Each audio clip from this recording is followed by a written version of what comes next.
Welcome to the Pack the House Show, where we have conversations about sharing your faith as you walk through life with others. Hey everybody, welcome back to Pack the House. I'm joined here with Pastor Jason, Hey. Aaron Davis, and I'm Austin Marshoni. And today we are going to be continuing within our separated series, talking about being separated but tempted. And the verse we're going to read from is Luke chapter 4, verse 1 and 2. It says, "And Jesus, full of the Holy Spirit, returned from the Jordan and was led by the Spirit in the wilderness for 40 days, being tempted by the devil." So temptation. Woohoo! Yeah, I'm excited for this. Yeah, right? I'm excited for this one because we all face it. So it's a really relatable topic. It's true. All right, can I soapbox now before So we what get do into you, it? Yes, do. I want to hear it. Yes. Okay, so go for it. Just go yeah, straight into it. so for listeners, viewers, I told these guys in our group chat late last week that I was going to go off this morning. I have a soapbox. So like it's not going to be that crazy, I don't think. But as I was preparing this sermon, and I the way our process works, I had a little bit more involvement in this sermon than I have in others, or that I typically do. So I had a lot of time to deal with this, and as I was thinking through it and writing it, something occurred to me that I think is really helpful here. Let me say it this way: this topic, this text, is a really great example of something that I think often gets in the way of sharing our faith, of talking about faith. That's a thing that we obviously talk a lot about here, how to do that. And as I was preparing this, it occurred to me that I don't know quite how to lead into it without having a really long conversation.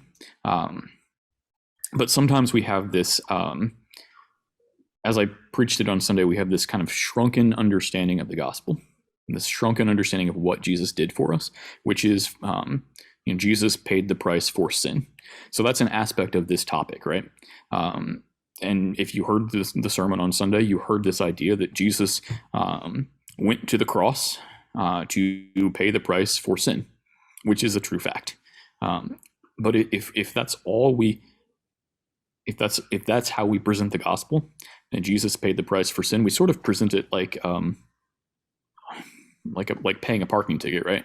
Like this judicial proceeding. A rule was broken.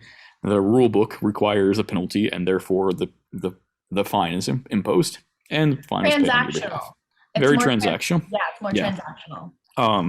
Here's where that is problematic, and why I think that idea of the gospel, that very limited understanding of what the gospel is, gets in the way of sharing our faith. Because that's true, right? That happened. That's a part of the gospel. That's a part of the good news of what Jesus did for us. And yet, I started thinking about how that sort of transactional kind of judicial proceeding, understanding or presentation of the gospel must sound to those around us who don't yet believe. What is the current? This is a audience. Well, you guys are the audience. This is a question for you. You are my audience. What's the current understanding or attitude toward debt? You pay it. Well, no, you don't. So think about student debt. I was gonna say, it seems like someone else should take care of it. Yeah. So we live in a society right now that literally says just cancel the debt.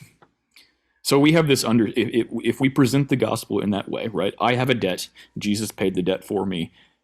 Congratulations, or for you, congratulations. Well, our current society, our current cultural understanding is just cancel the debt. And so I started thinking about, some people. For some, it's out there. Not everybody agrees with Right. it, but it's certainly out there. It's certainly a pervasive view. Not trying to get political. What I am trying to say, that's all I'm trying to say in that regard. And so when we present the gospel that way, you had a debt, and a debt was, number one, it makes God look like this sort of tedious functionary type. Well, the rule book requires a penalty, right? Yeah.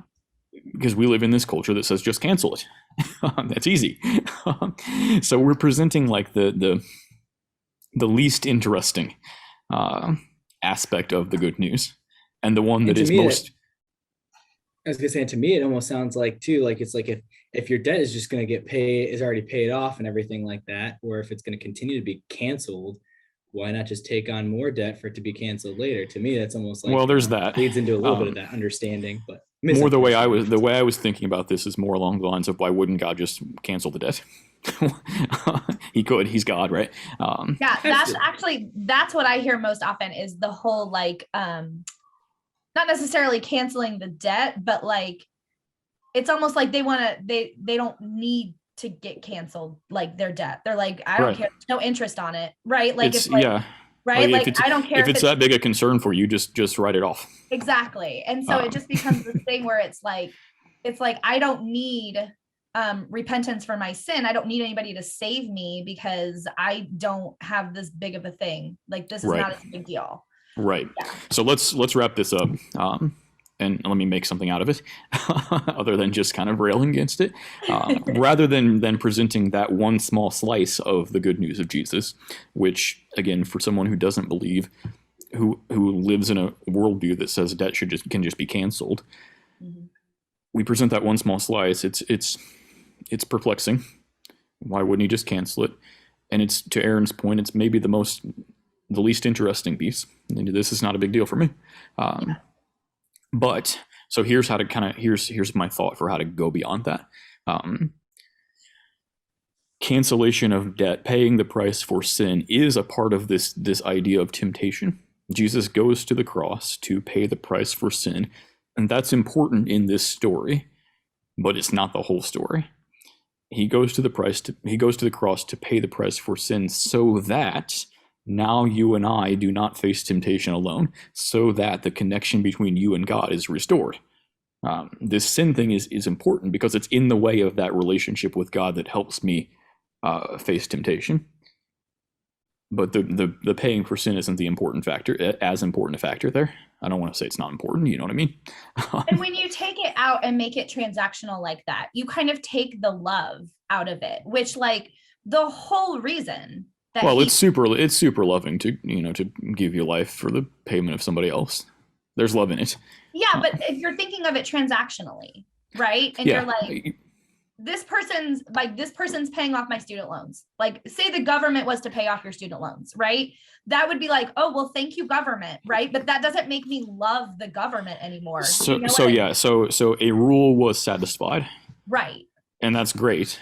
Yes. But that's very much a transaction, a bureaucratic thing. Yes. I'll take that point, absolutely.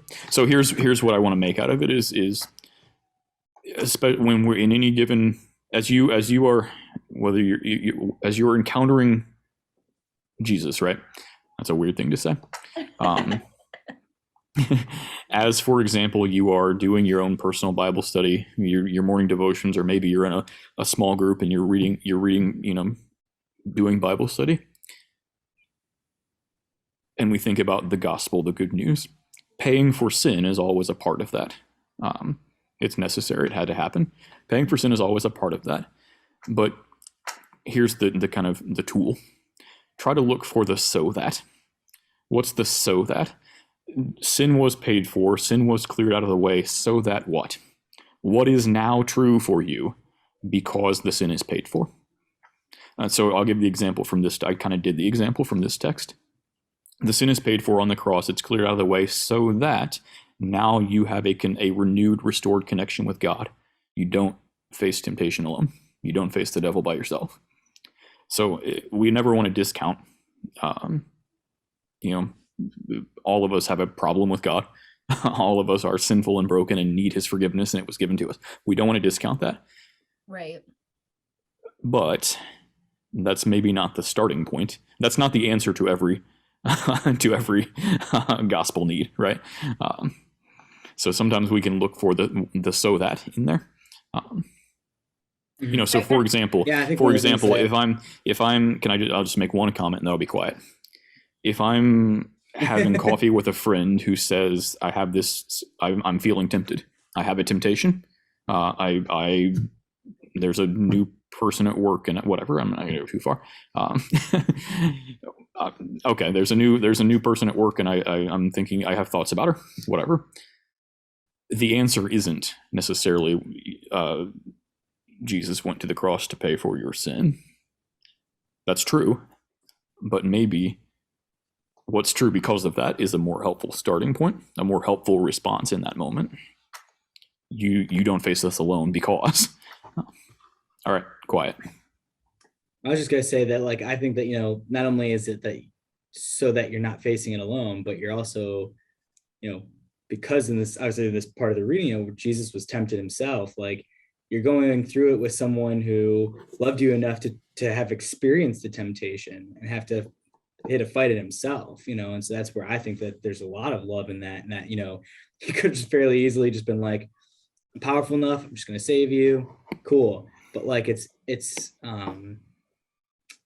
more affirming to know that he also was tempted, that like that, you know, that actually gives more of that connection. Because like, you know, when someone tries to help you and they're not going through the same situation you are in life, like that's, you know, and obviously in your scenario, it's not like Jesus was tempted by a new coworker or something like that, but it, you know what I mean? Like, it's just, you know, shared experience connects you. And more. Here's what that means for me, that is might be helpful to your neighbor, to this person. If even Jesus was tempted, it means it's natural to expect I'm going to be tempted. Which is to say, temptation, being tempted. And by the way, I want to make a different point. We're using this church word temptation, right? But it's a good one. It's an easier one because all of us, whether we're Christian or not, whether we label it temptation or not, all of us face temptations. All of us, your coworkers, your neighbors, your friends, have desires, have would like to or think about, whatever word they use, all of them are tempted in one way or another. Yeah, we use, and they recognize it. Yeah, in our house, we use the term willpower.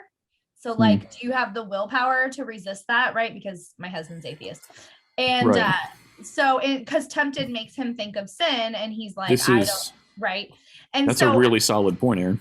Right. And so I think everybody can get down with the fact that there are some universal things that are good and bad. Like everybody would say murder is bad, right? Don't do that. Yeah. Right. But everybody has Aaron had anger to the point where you've not wanted to physically kill somebody, but they've just driven you crazy. And it's like, right. I mean, I think everybody can get behind. I'm wishing harm on them in one way or another. Right. Exactly. So, Aaron, I want to pause there. I want to highlight that because you just gave us a really great tool for understanding when to connect this idea. So, when we hear our neighbors, when we hear our coworkers talk about having to use willpower, needing to resist something, and gosh, what is that?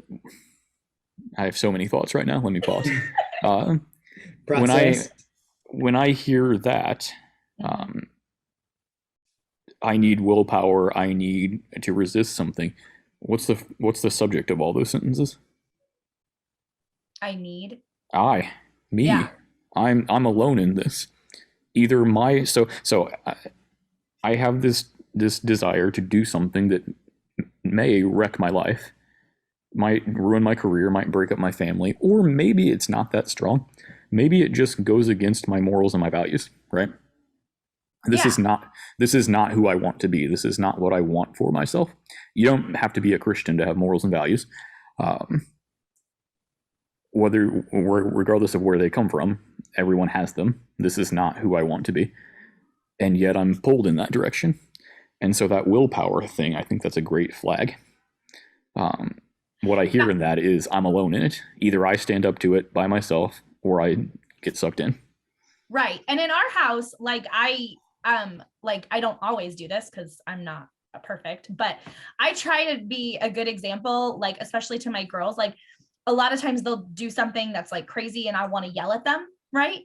And instead of yelling at them, my first reaction is to be like, Lord, just help me with this child. Like, I will just stop whatever I'm doing. And like, my husband could be in the room, you know, like a million people could be in the room. It doesn't even matter. Like, it is God and I, and we are getting through this so that I do not yell at my child.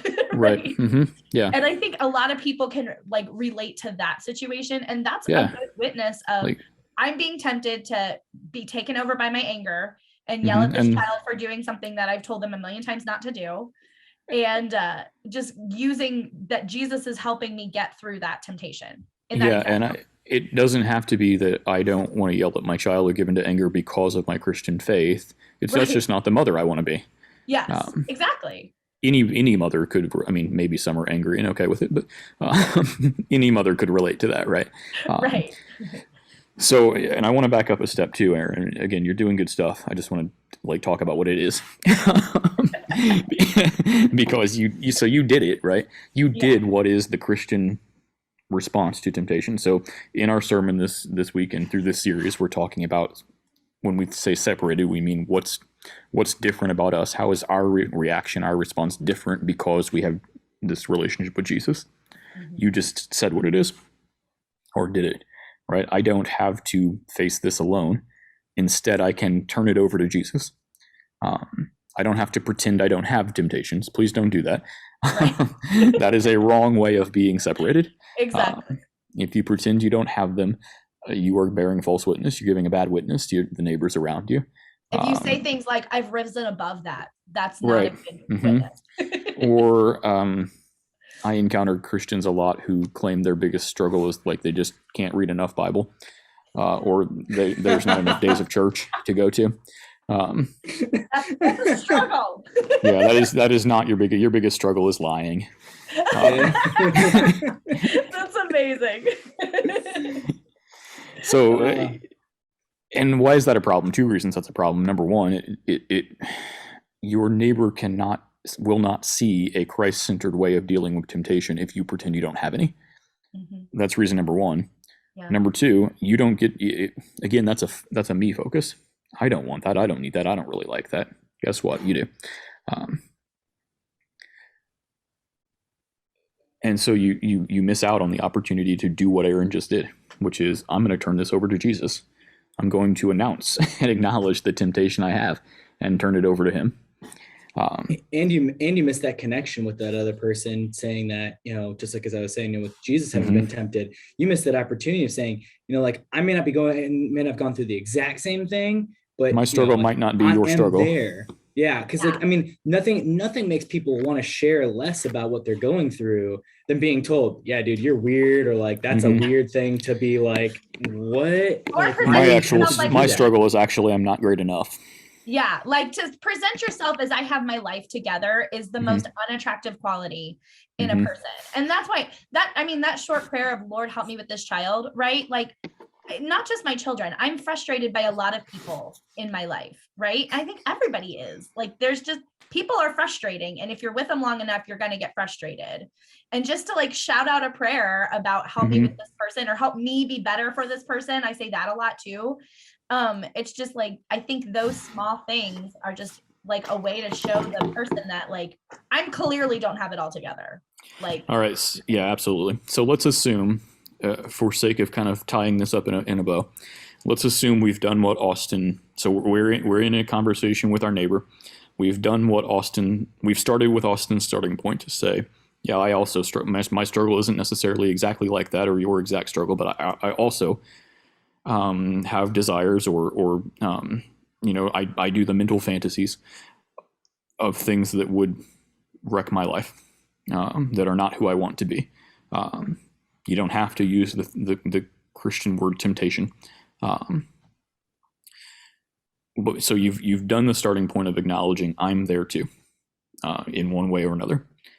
Now then, let's assume in the conversation, now I want to share something with my neighbor of my Christian response to temptation, of this new way of responding that might be helpful and attractive to them, which is Aaron's thing. For me as a follower of Jesus, because that sin has been paid for so that I'm now connected with God, I have this opportunity not to have to resist on my own and hopefully my willpower holds up, but I can actually just turn it over to Jesus and acknowledge it to him and give it to him. I want to share that with my neighbor. Let's talk about how we do that. How do we have that? So I don't want to just shout out a prayer. I just want to talk to my neighbor about about how I deal with temptation. So I've had conversations before where I say, with my husband especially, I'll say like, I don't have willpower, I have God power, because my willpower is not really good, right? Like I'll say things like that, which I think kind of just is exactly what it is, right? I have no willpower. I'm very bad at being a human. But God helps me be a better Or human. you are very exactly like humans are. But I mean, in the general society, it's like everybody's striving to be a better human, Mhm. right? Yeah. And that's kind of the vernacular of everything. And I'm not a good human, but God makes me a better human. Yeah, that's a different topic, but I am so bad at self-improvement, and I'm Right. so okay with that. Yeah. But I want to go back here. So this is what we get to do as Jesus followers. We get to, and you've done this. Aaron just illustrated it for us. Acknowledge that to Jesus, turn it over to him. Let's talk now about what good does that do? Why is that valuable? Why is that helpful? What does it do for you when you approach temptation that way? The other thing we have that, go ahead. I think temptation can be a really lonely place. Mm-hmm. Because I think when you're being tempted by something, depending on how big it is or even small, there comes with it a bit of pride, right? And you're like, I don't want to admit weakness to somebody. I don't want to show this person that I can't handle whatever is happening, right? Like there's a lot of pride wrapped up in the temptation. And so I think by relying on God, we have somebody to put that temptation on. Whereas our everyday neighbors don't necessarily have anybody to confide in or to put their temptations on, because how will that person look at me different if I tell them what I'm feeling? How will that person, and I think it makes it more of a, I don't know how to say it, but it makes it more of just like a failing to put it on somebody else. Whereas when you're putting it on God, he knows everything everywhere anyway. So I have a safe place to offload this. Right. And I can say things without repercussions because people have feelings. So like if you were the guy that was thinking about somebody at work, right? You can't come home and tell your wife that. She might react very poorly to that disclosure. Well, hopefully right? she will react supportively, but it is going, she will have feelings about it. Right. Again, we're all human. So like it's not free to say those things to your wife. Right. And I know if I put it on God, he's not going to react poorly. He already knows I'm thinking these things, right? He already knows that I contemplate like strangling my children sometimes. And it's like, I mean, not literally, but you know what I mean? And it's like, it's a safe place. Safe place. I think like as far as like the offloading thing too, it's kind of like when you actually have to, when you say it, or you kind of like release it out into the air, whether it's to another person or to God, you're like, there's no denying that you are tempted then anymore. Like, like, cause a lot of times people try. Wait, say that again. I didn't quite catch it. There's no denying that you are tempted. That you are tempted. Like you can't deny that you're tempted anymore, because a lot of people, when they're tempted, like if it's a desire, like to some degree, some people you can have a struggle to release that, to like say that like this is a bad thing because it's maybe something that like, maybe in a bad way you want that, if it's a desire, it's something you kind of in a weird way fantasize about or whatever. When you have that, if you don't say like, I am being tempted right now, like you're going to continuously let it be like internal. And that makes it so much harder to like realize in the moment, if you're going to give into that temptation, because if I don't share it, I'm going to just bottle it and be like, oh yeah, I've got this, eventually it will get me. Yep. But the flip side of that, have you ever had this experience? What happens when you say it? Either you say it in a prayer to Jesus or you share it with another trusted believer. When you say it out loud, what happens to it? It instantly lowers my blood pressure like 15 degrees. Yes, it loses its power a little bit. It's easier to carry, right? It doesn't feel as big anymore. Yes. That for me, that's the so bad. Partly, well, because it's also like then you're like, it's like when you release it out there, then it's like, okay, well, it's gonna be a little bit more obvious if like, I'm giving into this temptation, someone's gonna be like, hey, like you check in and you kind of like can like notice the things that. So there's some positive accountability that comes along with it. And it's like, and so then almost you have the other subconscious part of you now going, well, this person knows, and yet here I am maybe still thinking about it or still like giving into this temptation. And then it's going to be like, you almost start to feel like guilty, like that person knows. It's not just like in my head and I can just handle it on my own. Right. So I have confided in Austin this or that struggle that I'm dealing with. He has, sat with me, prayed with me. I can't now then go and do that thing.